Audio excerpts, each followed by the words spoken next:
All right, now according to this, the Stop Killing Games initiative actually went all the way to the Polish lawmakers. And as you can see here, today during the meeting of the Committee on Digital Affairs, Innovation and Modern Technologies, at the request of this lawmaker, they started discussion on the protection of the rights of consumers of digital goods in the light of the European Citizens Initiative Stop Killing Games, which has already been supported by over 1 million EU citizens, including 150,000 from Poland. The initiators proposed that the video games we paid for remain available even after the services are shut down, for example, in offline mode or thanks to tools for running private servers. During the committee meeting, the Ministry of Digital Affairs and the MPs participating in the deliberation expressed their support for this initiative. This is an important topic in the context of the changing digital marketplace and consumer rights. It's worth discussing how to balance the interests of creators with the expectations of other users. I believe that the debate on digital consumer rights requires calm dialogue and openness to new challenges. Okay, so I'll tell you what this means from a person that lives under the European Union and actually understands how the EU functions, not on how I wish it would function or what I wish it would do. Basically, it's a good thing that a government is actually taking interest in the bill. Unfortunately, it's Poland, which means that the rest of the EU is going to be against it. I'm joking, kind of not really, because if you look at the way that the European Union treats Poland, it's literally the opposite of what Poland wants most of the time, almost 80%. But still, this is about video games. Like, people are not going to take the issue as seriously unless politicians can grift somehow, or unless they can censor video games somehow and like control what people think because they're playing video games. So the likelihood of them taking it very seriously is low. Now, the two parties when it comes to this legislation, the Stop Killing Games, are number one, the customers, like the gamers themselves. And number two, the corporations, the ones that make the video games. Unfortunately for us, the customers, the corporations actually have money, right? And so there is a law that the United States actually understands that politics cannot be done without money, right? Like, the United States actually has money in politics, and it's visible. It's something that everyone knows. And so you will quickly find out that most politicians are extremely interested in freedom and liberty. The only question is, like, do they want to protect your liberty or they want to restrict it? And the answer is, like, well, who pays them?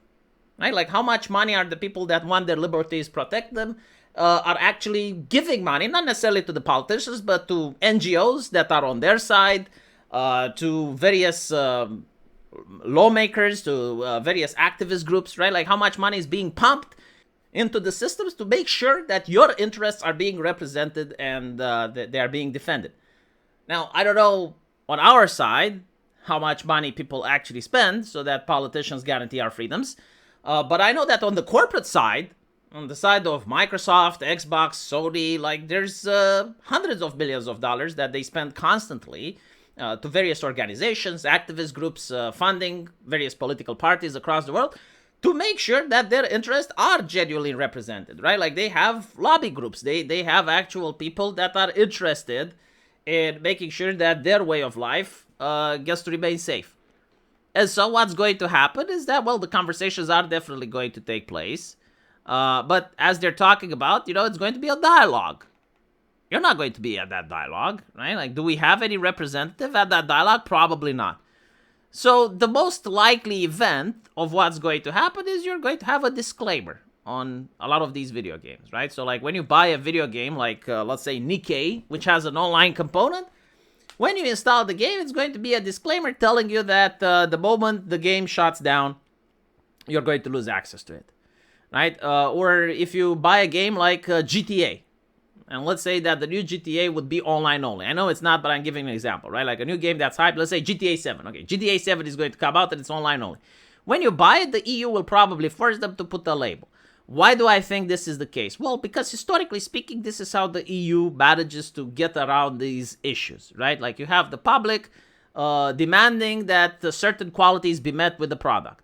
And then they pass a legislative initiative and the EU has a dialogue. And they eventually come to the conclusion, okay, well, we're going to have to force these companies to warn the public that when they buy the product, this and that happens. And so I think this is the most likely thing. Now, I would be surprised if it's not. All right, like if it turns out that the European Union actually does pass a robust Stop Killing Games initiative where companies are actually forced to either make their game run in offline mode or either allow private servers to exist without fear of getting taken down, I'll be the first one to say, wow, like, holy shit, this is a first. This is a first in the European Union. Like, for once, they actually listen to the people. But I have high doubts that this is going to be the case.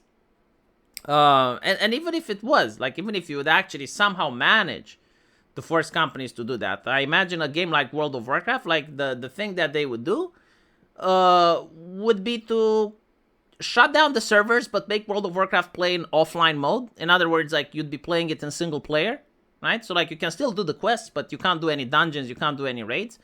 And they will still take down servers that violate their IP. Why?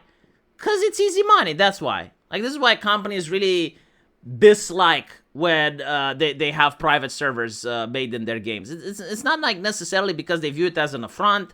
It's not because they're upset that it's happening.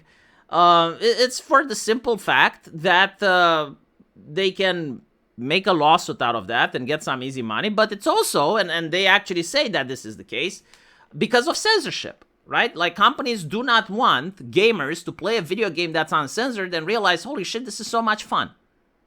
Right? Like, no one wants people to go and play World of Warcraft now like it's 2016 and they can say literally whatever they want. I mean, just so you can understand the level of censorship at Blizzard, when I stopped playing Overwatch, like, you would get banned even for emotes. You would get banned if you played Torbjorn in Assault. Like, they ban people for the most fringe shit.